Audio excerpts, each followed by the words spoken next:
Pasaremos entonces a continuar con la predicación del Evangelio según Lucas. Nos encontramos en el capítulo 8, capítulo que hemos terminado el domingo pasado, por la gracia de Dios, la oportunidad de escuchar por parte del Señor Jesús la explicación de la parábola del sembrador o la parábola de los suelos, como es comúnmente mejor conocido. Y ahora continuamos con otra porción. Estaremos en el capítulo 8 de Lucas, en los versículos del 16 al 21. Lucas 8, los versículos del 16 al 21. Los animo a ponerse sobre sus pies, que podamos leer la palabra del Señor. Yo voy a leer del 16 al 20 y unánime leeremos el versículo 21. Si puedes, yo un poquitico. Sí, un poquitico, por favor. Escucha bien, pero porque estoy forzándola. Sí, ahí está. Un poquito nomás. Gracias. Y sí, no sé si atrás puedan escuchar. ¿Se escucha bien? Listo. Perfecto.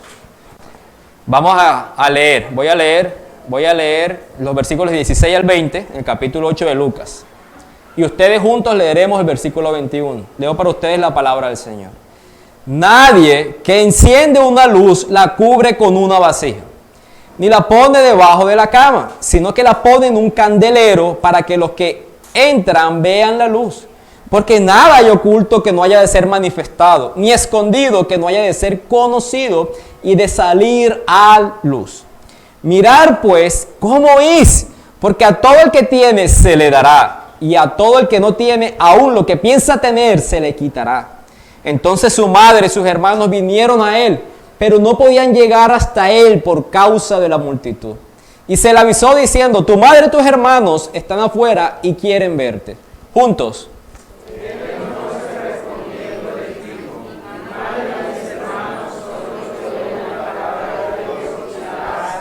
Vamos a orar. Padre Dios, Señor, bendito eres en tu misericordia. Santificado sea tu nombre, Señor, en medio de nosotros. Que tu voluntad sea hecha en nuestros corazones, así como se hace en el cielo. Has dado tantas bendiciones en esta mañana para nosotros. Nos has dado vida, aire en nuestros pulmones, una ropa que ponernos, un techo donde congregarnos, una casa donde poder dormir, una familia con quien compartir. Nos has dado la bendición de poder orar, de poder cantar a tu nombre, de traer una ofrenda, de confesar nuestros pecados en tu presencia. Nos das la oportunidad ahora de leer tu palabra, Señor. Padre, hemos escuchado que escuchar tu voz es una bendición. Aún al leer esta porción, inmediatamente nos damos cuenta que hay una relación en pertenecer a tu familia con escuchar tu palabra. Qué gran bendición es esa, Señor. Todos nosotros podemos tener circunstancias en las que hemos venido en esta mañana. Algún tipo de miedo, temor, cansancio, debilidad física, angustia emocional, Señor. Quizás algunos en casa con la dificultad de poder concentrarse. Pero Padre, tu poder es superior a todas estas realidades. Tú puedes hacer escuchar tu voz sobre estos corazones que somos débiles, Señor. Mayor aún cuando la debilidad es nuestro propio pecado. Nuestra esperanza no se halla en nuestro gran esfuerzo en concentrarnos para escuchar la palabra que yo predicaré y que tú hablarás por medio de esa predicación si así lo deseas. Nuestra esperanza se halla en que Jesucristo ganó los méritos por los cuales las oraciones de tu pueblo son escuchadas en tu trono celestial. Nuestra esperanza es que Cristo abrió un camino y ese camino se mantiene eterno por su obediencia perfecta. Y eso creemos, que tú nos escuchas por lo que Cristo hizo. Esa es nuestra esperanza, Señor. Bendito seas, Padre. Amén y amén. Hermanos, pueden sentarse.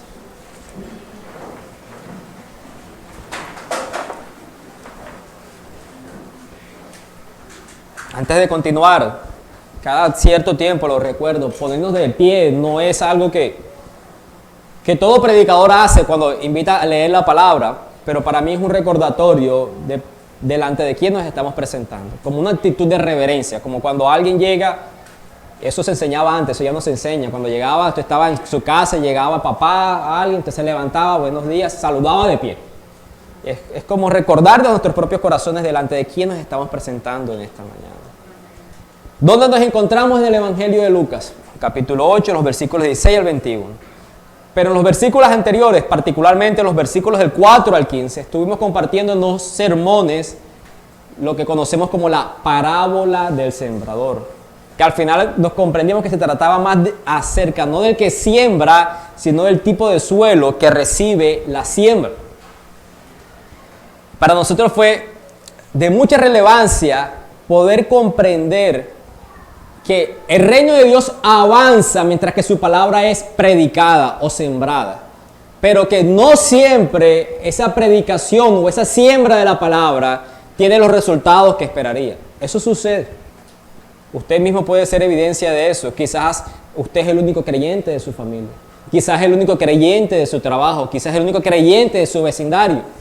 Y mucho de eso implica el corazón donde la palabra ha sido sembrada. Pero al terminar esta predicación, había una aplicación que quiero recordar nuevamente. Quiero leerla. Es tan importante escuchar una parábola como esta, no sea que vayamos por la vida alegremente, asumiendo ciegamente que estamos en un estado de gracia cuando estamos lejos del reino de Dios. La importancia de esta parábola no es para que usted haga un análisis de lo que no creen. Ya yo sé por qué tal persona que se sienta conmigo, vecino, familiar, no cree en el Evangelio. La importancia de esta predicación, de esta parábola, es que evaluemos nuestro propio corazón. ¿Qué tipo de suelo es nuestro propio corazón? Y es tan importante eso, que la porción que hemos leído esta mañana siga haciendo énfasis en esa autoevaluación. Siga haciendo énfasis en esa autoevaluación. Como les decía,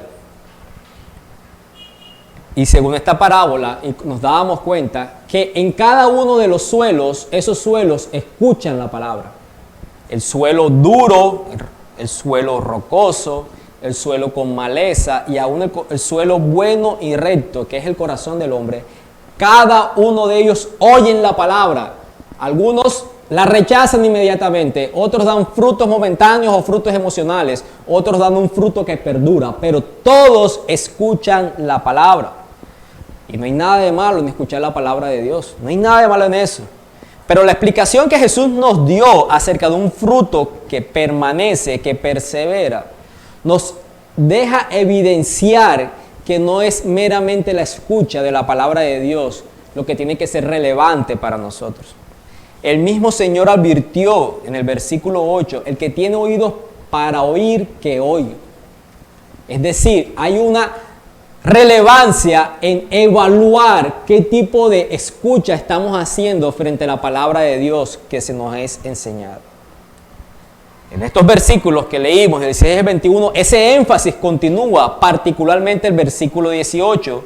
Dice, mirad pues cómo oís. Leíamos ahorita, la versión Nueva Biblia de las Américas dice, tengan cuidado de cómo oyen. Dice así, tengan cuidado de cómo oyen, que es el título de nuestro sermón. Tengan cuidado de cómo oyen. Y este es el tema de esta porción, de los versículos 16 al 21. ¿Cuál es la manera en la que estamos escuchando? Y eso es lo que considero que Jesús busca por medio de esta enseñanza narrada por Lucas. Que nos cuestionemos, ¿somos buenos para escuchar a Dios? Una cosa es hacer presencia física aquí y otra cosa es escuchar la palabra de Dios. Y ustedes ya saben, pero lo vuelvo a repetir, que yo no soy Dios. Pero cuando Dios usa instrumentos para predicar su palabra, es Él mismo quien habla a los corazones. Recuerden las palabras de Jesús. Quien los recibe a ustedes, me recibe a mí. ¿Qué tipo de oyente entonces somos? ¿Qué tipo de oyente somos? ¿Y cómo quiere Dios que lo escuchemos? Si el versículo 18 establece el tema, que es relevante, que evaluemos cómo oímos la palabra de Dios, los versículos alrededor lo que hacen es describir o definir la forma en que debemos escuchar. Y ese es el único punto que nuestro sermón tiene. ¿Cuáles son las características adecuadas del oyente de la palabra de Dios?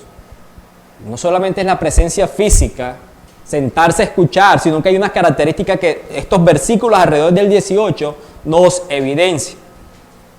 Antes de continuar con nuestro primer punto, que son las características, y de definirlas, quiero hacer más énfasis en este tema, oír la palabra de Dios. Quiero profundizar un poco más en eso. ¿Por qué? Porque ese tema, oír la palabra de Dios, se encuentra en muchos textos de la Biblia. Esto no es una enseñanza aislada aquí en el Evangelio de Lucas. El mandato, escucha la palabra del Señor, se da 35 veces en el Antiguo Testamento. El mandato, escucha, oh Israel, como lo han podido algunos recordar, aparece unas 6 veces más en el Antiguo Testamento. Los salmos contienen mucho de ese mandato, escucha a Dios. Hebreos 4, por ejemplo, también lo menciona. ¿Recuerdan el milagro de la transfiguración que se narra en Mateo 17, donde él está con 3 discípulos y aparecen Moisés y también aparece un profeta? Cuando están en eso, están contemplando la gloria de Dios, en ese milagro se escucha una voz del cielo que dice: este es mi Hijo amado, en quien tengo complacencia, y se añade algo más: a él oíd. Dios el Padre está diciendo: escuchen la voz de mí. Dios ha hablado con el hombre desde que lo creó. Dios ha hablado con el hombre desde que lo creó. Y teníamos que evaluarnos qué tan buenos somos para escuchar. ¿Qué tan buenos somos para escuchar? Escuchar no solo en términos generales, sino particularmente escuchar la voz de Dios. Nos dimos cuenta, según la parábola del sembrador, que según el tipo de corazón es el tipo del oyente. Según el tipo de corazón es el tipo del oyente. Porque si su corazón es duro, usted va a escuchar superficialmente. Si su corazón es emocional, es una respuesta emocional muchas veces a la predicación de la palabra, como un suelo rocoso. Cuando llega la prueba, queda evidente que no había dado fruto. Si su corazón está lleno de malezas o espinas, usted tiene una escucha temporal. Los afanes de este mundo lo dominan. Pero otros escuchan con un corazón bueno y recto, y esa escucha va acompañada de un fruto donde se evidencia que usted ha retenido y ha meditado en la palabra que ha escuchado. El tipo de oyente que somos dirá cuál es nuestra condición espiritual. Según lo que usted escuche de la palabra de Dios, las características de cómo usted escucha la palabra de Dios va a evidenciar cuál es su condición espiritual. Y muchas veces, cuando se evalúa la condición de la palabra, cuando se evalúa la escucha de la palabra, meramente por el criterio de exponerse a la predicación, no se nos hace raro que existan tantos falsos cristianos o tantas profesiones de fe nominales. ¿Qué quiero decir con eso? Muchas personas se perciben a sí mismos como cristianos porque se exponen a una predicación presencial o virtual. Yo soy creyente, ¿por qué? Porque yo escucho la palabra de Dios. Esa es la única característica que evidencia de su profesión de fe. Un ejemplo visible, Judas. Judas escuchó bastante tiempo, pero ¿qué hizo? Se apartó eternamente en algún momento. Y hasta aquí, en esta introducción, yo espero que sea relevante a tu conciencia que es necesario poder identificar si posees las características de un verdadero oyente de la palabra de Dios. Yo espero que con esta introducción tú te estés evaluando: oye, ¿en realidad yo soy un verdadero oyente de la palabra de Dios? ¿O únicamente es suficiente con escuchar la palabra de Dios? Y vamos a ver 3 características de un verdadero oyente. La primera es que es una escucha misional o evangelística. El versículo 16 narra una pequeña historia o una pequeña parábola, una historia bastante corta. Y el punto de esta pequeña parábola o historia del versículo 16 es que un corazón bueno y recto que escucha la palabra de Dios lo hace con una convicción misional o evangelística. ¿De qué trata esa historia? Acerca de una luz que es encendida, como dice el inicio del versículo 16, nadie que enciende una luz. ¿De qué trata esa historia? Bueno, esta historia, que por cierto a Jesús le gustó como usarla en otros contextos o en otros sermones, por ejemplo en Mateo capítulo 5, en el Sermón del Monte, el versículo 15, lo utiliza. Aún Lucas capítulo 11, versículo 33, él utiliza esa historia de encender una lámpara que no se esconde. Esta pequeña historia es lo que pudiéramos llamar un axioma. ¿Saben lo que es un axioma? La definición de un axioma es un enunciado tan evidente que se considera que no requiere demostración. Es algo tan fácil de comprender que no es necesario explicar. ¿Y cómo encendían una luz que se ponía en una casa en el siglo I? No podemos imaginarnos que existiera electricidad. Yo sé que ustedes saben eso. Obviamente no. Es muy parecido a lo que se utilizaba en algunas fincas, a los que han tenido la experiencia. Cuando llegaba la noche y encendían la luz, no presionaban un switch, sino que utilizaban unas lámparas o mechones con petróleo o con aceite y estas se encendían. Las lámparas de ese siglo eran una especie de platillo de barro, como un platillo, y que tenía una mecha donde contenía aceite y se encendía. Luego de encenderla se ponía una especie de candelabro o de candelero. Era como una repisa en la pared. ¿Y cuál era la idea? Pues era encenderla y ponerla tan alto para que pudiera dar luz a toda la casa y pudiera iluminar a las personas que en ella se encontraban. ¿Te entiende? Por lógica, cuando se va la luz, pues usted prende una vela, por poner un ejemplo, y la pone en una parte baja, no solamente por peligro con niños pequeños, no va a iluminar si esa luz estuviera en una parte más elevada en su casa. Ese es el punto, y es una historia bastante sencilla. Ahora, ¿por qué dice que la luz que se enciende no se cubre con una vasija? ¿Por qué? Si usted encendió una luz, no lo iba a cubrir inmediatamente con una vasija. ¿Qué es lo que iba a suceder? Se iba a apagar. Se iba a apagar la lámpara. Tú no enciendes una lámpara para apagarla inmediatamente. Y también dice la historia que tampoco se pone debajo de la cama. Y por favor, no piensen en la cama del primer siglo como en sus camas. No, no se puede poner debajo de la cama porque se va a quemar el colchón y vamos a quemar la casa. No era el tipo de cama en el primer siglo. Más bien esas camas eran una especie de esterilla. Una especie de esterilla gruesa. Un tipo de toldo que se enrollaba y se ponía. Tan gruesa que, por ejemplo, cuando a veces hay algún tipo de incendio o algo, usted toma el tipo de manta e intenta sofocar las llamas para que se apaguen. El punto es que usted no lo pone debajo de una cama porque iba a utilizar lo que ellos utilizaban como cama, como una esterilla, y lo que iba a suceder es, al igual que con la vasija, se iba a apagar. Al poner ese tipo de cama, lo que sucedía era que se iba a apagar. Es una historia bastante simple. Una luz que enciende, usted no la enciende para que se apague.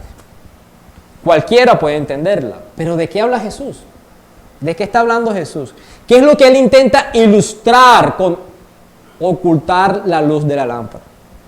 Bueno, eso es lo que se hace cuando se esconde la luz de Dios, el evangelio de quienes nos rodean. El evangelio que poseemos no es para que meramente mueren nuestras memorias o nuestro intelecto. El cristianismo es un talento que se nos ha encomendado y que conlleva una gran responsabilidad. No estamos en tinieblas como los incrédulos. Ante nosotros ha sido colocada una gran luz y debemos cuidar cómo la utilizamos. Ahora, no pensemos únicamente en lo que hemos recibido, no pensemos únicamente en nosotros, pensemos también en otros. Hay millones y millones de personas en el mundo que viven, como dice Pablo en Efesios capítulo 2, versículo 12, viven sin Cristo, sin Dios y sin esperanza. Y nosotros que hemos conocido la luz del Evangelio, una luz tan poderosa que ha transformado nuestros corazones, ¿acaso no podemos hacer nada por estas personas que viven sin Cristo, sin Dios y sin esperanza? Debemos esforzarnos por todos los medios para hacer visible la luz del Evangelio que mora en nosotros. Debemos esforzarnos por todos los medios para hacer visible la luz del Evangelio que mora en nosotros. Entonces, relacionado con la escucha, los verdaderos creyentes escuchan misionalmente o evangelísticamente. ¿Qué quiere decir eso? Lo que oyen, lo proclaman. No existe un cristiano que sea real, que se calle la verdad del cristianismo y la tome para sí mismo. El cristiano goza de un beneficio mayor que es ganarse el baloto. un beneficio eterno, porque el baloto que puede traerle soluciones o inconvenientes es temporal y no se compara para nada con lo que significa el gozo de la comunión con Dios, de la vida eterna y el conocimiento del Señor Jesucristo. Ciertamente usted no va a proclamar a los cuatro vientos si se ganara un tipo de premios como estos, pero con el cristianismo no es así. Lo que usted escucha de Cristo es algo que usted proclama, y eso es lo que el Señor está diciendo como una característica de un oyente verdadero. El testimonio fiel proclamado del Evangelio es una prueba del verdadero discípulo. El testimonio fiel proclamado del Evangelio es una prueba del verdadero discípulo. Miren cómo dice el apóstol Pedro en Primera de Pedro, capítulo 1, versículo 2. Un texto bastante conocido, porque habla de real sacerdocio, nación santa. Yo sé que muchos nos aprendemos esa primera parte, ¿no? Primera de Pedro, capítulo 2, versículo 9, dice lo siguiente. Mas vosotros sois linaje escogido, real sacerdocio, nación santa, pueblo adquirido por Dios. Y todos decimos, amén, yo soy real sacerdocio. ¿Pero para qué? Para que anuncien las virtudes de aquel que os llamó de las tinieblas a su luz admirable. ¿Lo vieron? Ustedes son estos porque recibieron una luz admirable para que anuncien esa luz que recibieron. Para que anuncien esa luz que recibieron. En un sentido práctico, el apóstol Juan lo entendió. En su primera epístola, no del Evangelio según Juan, sino en la primera carta, Primera de Juan, capítulo 1, el versículo 1 dice, lo que era desde el principio, lo que hemos oído, lo que hemos visto con nuestros ojos, lo que hemos contemplado, palparon nuestras manos tocante al verbo de vida, versículo 3, lo que hemos visto y oído, eso os anunciamos. Es una verdad que supera mi mente, mi capacidad de comprensión. Lo que yo oí, lo que vi, lo que palpé, eso es lo que yo les anuncio a ustedes. Y hay muchos textos a la luz de la Escritura que hablan acerca de eso. ¿Ves? La primera característica de un oyente verdadero del Evangelio es que eso que escucha no lo guarda para sí, sino que lo proclama. Como dice el Señor Jesús, anúncielo desde las azoteas. Lo proclama para que sea conocido. Y en el versículo 17 de Lucas 8, donde nos encontramos, el Señor Jesús continúa diciendo, porque nada hay oculto que no vaya a ser manifestado, ni escondido que no vaya a ser conocido y de salir a la luz. En este texto el Señor Jesús se refiere particularmente al día del juicio, porque será en ese día, el día en que toda la verdad será revelada y aclarada. La buena noticia, mis hermanos, es que en ese día se demostrará que la verdad de Dios es verdad de una vez por todas y toda mentira en contra de ella será destruida. Toda esa gente que se han levantado a hablar mal de la palabra de Dios y de lo que Dios establece en su palabra, ese día tendrán que quedarse callados. Tendrán que decir, los cristianos tenían razón. Ese que ellos anunciaban es real. Esa es la buena noticia. Pero ¿cuál es la desventaja? Es que los secretos de los corazones de los hombres, las cosas que hacemos en la oscuridad, todas saldrán a la luz. Y eso tiene que ser un pensamiento que sea aterrador para nosotros. Porque particularmente, ustedes no lo conocen, pero yo sí, lo que pasa por mi corazón. Y yo que los conozco, no los conozco como el Señor los conoce. Y ese día todo saldrá a la luz. ¿Y qué es lo que el Señor Jesús busca al enseñar esto? Él lo que quiere es que evaluemos nuestra genuinidad al escuchar y proclamar la luz del Evangelio. Que consideremos si somos hipócritas o si somos reales. ¿Creemos lo que hablamos que primero habíamos antes escuchado? Hablamos del Evangelio como un tesoro de gran valor, pero ¿es así para nosotros? Lo que quiere decir es, está bien que tú anuncies lo que escuchas, pero evalúa si eso es real en tu propio corazón. ¿Lo haces de forma hipócrita porque se supone que es lo que debes hacer? ¿O es genuino en tu propio corazón? ¿Tienes convicción de lo que hablas? ¿Saben ustedes que en el infierno también se encuentran pastores? Este título no te excluye de allá si no has nacido de bueno. Aún el autoengaño puede llegar a líderes de la iglesia. Y en muchos textos se nos pide que evaluemos si lo que hacemos es hipócrita o es real. Entonces, es cierto, un verdadero oyente lo hace con una convicción misional, pero también tiene que evaluar si lo hace por responder a un llamado hipócrita o por una convicción real de lo que anuncia. Una segunda característica la vemos en el versículo 18, algo que podemos ver que es un oyente, una escucha fructífera, pudiéramos llamarla como una escucha fructífera. Y aquí está nuestro título, es mirad pues cómo oís. Haz un alto y evalúa, ten cuidado como escuchas, como hayamos dicho, como oyen, como el título del sermón. Porque, mis hermanos, no basta con acudir a la iglesia y oír sermones. Tú puedes hacerlo durante 50 años y no ir mejorando, sino todo lo contrario, empeorando. Por eso, él sigue diciendo, el que tiene se le dará. Esta es una frase que el Señor Jesús usó varias veces. Al que tiene se le dará más. Lucas 19:26, para poner un ejemplo. Pero ¿quién es el que tiene? ¿Quién es ese? ¿A quién hace referencia? Pues el que tiene es el que tiene la vida eterna, el que verdaderamente tiene salvación, el que es buena tierra, el de corazón fértil, el que ha evidenciado fruto del evangelio escuchado. Ahora, ¿cómo podemos saber si eres tú? ¿Cómo puedo saber si soy yo? ¿Cómo podemos evidenciar eso en nosotros? Juan capítulo 1, Evangelio según Juan capítulo 1, versículo 16, dice, de su plenitud hemos recibido todos y gracia sobre gracia. ¿Qué quiere decir eso? Que no es meramente la gracia de la salvación, sino una gracia sobre gracia. Quiere decir que es un fruto multiplicado. Vemos obrar a aquel que responde más abundantemente de lo que le pedimos. Vemos el fruto del Espíritu en nosotros. Vemos una mayor paz, un mayor gozo, una mayor bondad, un mayor amor, una mayor fe, una mayor templanza. Como dijo Jesús, por sus frutos los conoceréis.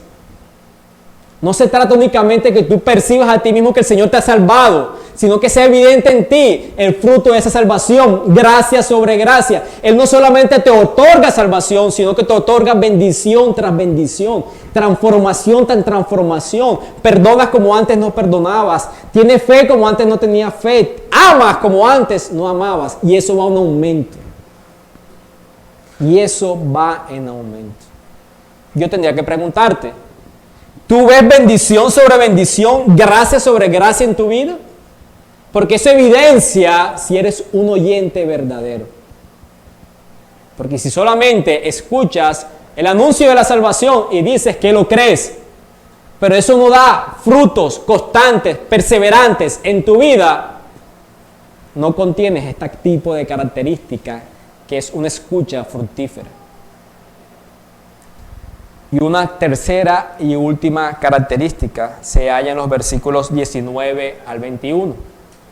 Y es una escucha obediente. Una escucha obediente. Conocemos la historia, ¿no? Está Jesús en un lugar, llegan sus madres, sus hermanos y hermanas, se presentan delante de él. Esta historia también la encontramos en Mateo capítulo 12, en los versículos del 46 al 50, en Marcos capítulo 3, en los versículos 31 al 35, y Lucas, a diferencia de ellos, utiliza otro orden cronológico en su evangelio. Y creo que va más acorde en el relato de Mateo y de Marcos en el orden cronológico. Pero yo creo que Lucas lo inserta en dependencia del Espíritu Santo en esta narración, después de la parábola del sembrador, porque esta historia encaja con el tema de escuchar. Al final, él está hablando que la familia de Dios son los que oyen y aplican. Por eso decimos que una característica del escuchar es la obediencia. Jesús usó este incidente de que su familia fueron a él para volverlo una realidad espiritual. Jesús no tuvo una reacción emocional a la búsqueda de sus familiares. Tampoco lo repudió cuando él preguntó, ¿quién es mi madre y quiénes son mis hermanos y hermanas? Más bien aprovechó el momento para enseñar que la verdadera escucha de la palabra se evidencia en obediencia a ella. Eso es maravilloso. A muchos de nosotros, esa frase de tu papá y tu mamá te están buscando nos desequilibra un poco. No importa la edad que tú tengas. En una edad, porque sabes que existe lo malo. En otra edad, porque tienes una preocupación genuina. Me andan buscando mis familiares. Y es maravilloso cómo el Señor muestra cuál es la respuesta adecuada para momentos tensionantes o emocionales. ¿Cuál es? Usarlo para glorificar a Dios. Usarlo como un medio evangelístico, como decíamos ahorita. Eso evidencia la dependencia del Señor, aún del Espíritu, y su enfoque adecuado de cómo responder a las situaciones particulares. Decíamos, el verdadero cristiano es el que oye la palabra de Dios y la hace. El verdadero cristiano es el que oye la palabra de Dios y la hace. Oye, te buscan tu madre, te buscan tus hermanos, están aquí afuera y quieren verte. Mi madre y mis hermanos son los que oyen y hacen. Oyen, tienen una convicción misional, oyen y dan frutos de lo que escuchan, oyen y son obedientes. 3 características del tipo de escucha de un verdadero creyente de la palabra de Dios. ¿Qué es lo que oye el cristiano? El cristiano oye el llamamiento de Dios al arrepentimiento y a la conversión y lo obedece. Deja de hacer el mal y aprende a hacer el bien. Se despoja del viejo hombre y se viste del nuevo. No negocia con la obediencia. La hace. Su meta diaria es obedecer y supervisa que así sea. La obediencia no es para los líderes únicamente o para las personas consagradas. La obediencia es la evidencia que el corazón que escucha es fértil, bueno y recto. ¿Cómo sabemos que la palabra de Dios ha caído en un corazón que sea fértil, bueno y recto? Porque ese corazón se obedece a los estatutos que se le proclaman. Nadie puede decir que ha escuchado la voz de Dios y seguir viviendo como si no la escuchara. Nadie puede decir que ha escuchado la voz de Dios y seguir viviendo como si no la escuchara. Aplicaciones. Mis hermanos, obedecer la palabra de Dios, que es nuestro último versículo, seguramente va a traer persecución y sufrimiento en este mundo. Cristo dijo, a mí me han perseguido, el nombre mío los van a perseguir. Si ustedes me imitan, si ustedes me obedecen, los van a perseguir, vas a sufrir. Pero esta doctrina de la adopción por gracia, por medio de la fe en el Señor Jesucristo, nos enseña que pertenecemos a la familia de Dios. Y esto es sumamente reconfortante porque descansamos en la paternidad del Señor de señores y del Rey del universo. ¿Sabes lo que Él está diciendo cuando Él dice, ¿quiénes son mis hermanos y quién es mi madre? Todo aquel que mi Padre ha adoptado por gracia, por medio de la fe en mi obra. ¿Y cómo sabemos que tiene fe en mí? Porque escucha y obedece. El que me ama guardará mis mandamientos. Es maravilloso entonces saber que pertenecemos a la familia de Dios y que Él es nuestro Padre. Una segunda aplicación. Dice el comentarista J.C. Ryle, él decía, la mayor forma de egoísmo es la del hombre que se conforma con ir al cielo solo. La mayor forma de egoísmo es la del hombre que se conforma con ir al cielo solo. Hermanos, como hemos dicho en otros sermones, un cristiano es un mendigo que encontró pan diciéndole a otro mendigo dónde se halla ese pan. La verdad del Evangelio que ha dominado tu mente y tu corazón, que tú amas, que ha transformado tu vida, no es meramente para ti, para tu deleite intelectual. Es una verdad que debe ser proclamada por los 4 vientos. Y muchas veces vemos en nuestras oraciones, Señor, yo quiero servirte a ti. Yo quisiera ser un tipo de misionero, eso que va y pone su vida. Pero no les ponemos con nuestro familiar, vecino, compañero de trabajo. Si queremos evidenciar nuestro cristianismo y cómo hemos escuchado y comprendido la palabra de Dios, empecemos por proclamar eso que hemos escuchado. Pastor, yo no sé qué decir cuando les voy a hablar de las personas del Evangelio. Si tú eres cristiano, yo sé que tú sabes qué decir, porque solo tienes que decir lo que tú has creído para salvación. No se te pide un curso de teología. Se te pide que anuncies lo que tú has creído. Es como si una ilustración muy distante, como si se te invitara a un sitio, a un restaurante, y fueras y comieras una comida que quizás tú no sabes ni cómo pronunciar. Este tipo de restaurante que te da miedo cuando te pasan la cuenta por toda la estética de la comida. Pero tú podrás decir, yo no sé cómo se llamaba el plato, pero sí te puedo decir lo que sentí, percibí, lo que costó. Tú vas a hablar de lo que has experimentado. Y el Evangelio es una realidad que pasaste de la muerte a la vida, de las tinieblas a la luz. Y eso es suficiente con que lo proclames a los demás. Obviamente te irás perfeccionando con el tiempo porque querrás hacerlo mejor, con mayor fidelidad. Pero no digas que no tienes las herramientas necesarias si eres cristiano. Y una última aplicación, nuestro versículo, e intencionalmente lo dejé para el final. Nuestro versículo 18 dice, y a todo el que no tiene, aún lo que piensa tener se le quitará. Esta es una fuerte advertencia sobre falsas profesiones de fe. Como si la mera escucha de sermones o rectitudes morales distintas a los demás fuera suficiente para decir que eres cristiano. Cuando está diciendo, aún lo que piensa tener se le quitará, es como los que se presentaron delante del Señor Jesucristo, que dijeron, en tu nombre hicimos, proclamamos y anunciamos. Y el Señor Jesús le dice, apartaos de mí, hacedores de maldad. Aquellos que piensan que son cristianos por algo que hacen, porque son distintos moralmente a los demás, y no porque han visto la obra del Espíritu Santo que los ha hecho nacer de nuevo, una disposición nueva para Dios, un rechazo contra el mundo. Ese día de juicio, lo poco que tienen, que les da convicción de su fe, se les quitará. ¿Qué debemos hacer? Despojarnos de toda autojusticia, de todo aquello que nos hace pensar que somos merecedores del cielo, de cualquier tipo de rectitud que nos hace pensar que somos hijos de Dios por la obediencia y no por su gracia inmerecida. Ir a Él en arrepentimiento y fe.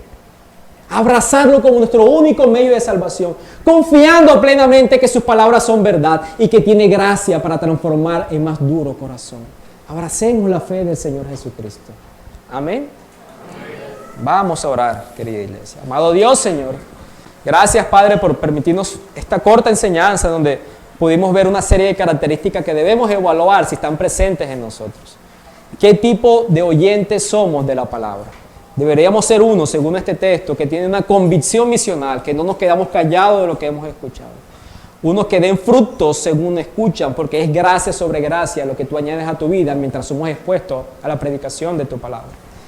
Y uno que es obediente a tus estatutos y mandatos, Señor. Gracias, Padre, por esta palabra que nos instruye, Señor. Pero, como decía el apóstol, no solamente queremos ser oidores, sino también hacedores de tu palabra, que es conforme a lo que hemos escuchado. Ayúdanos, Señor, a aplicar esta verdad que hemos escuchado. Ayúdanos a evaluarnos de manera personal y poner en práctica, Señor. También te quiero pedir, Señor, por aquellos que quizás estén evaluando su condición de fe, que se puedan despojar de cualquier sentido de tu justicia, de rectitud moral, y que puedan darse cuenta que Cristo vino a morir por ellos, no para añadir algo, sino para hacerlos seres nuevos, Señor. Que ellos puedan ir a ti en arrepentimiento y fe, clamando por un corazón nuevo. Bendito seas, Padre. Amén y amén.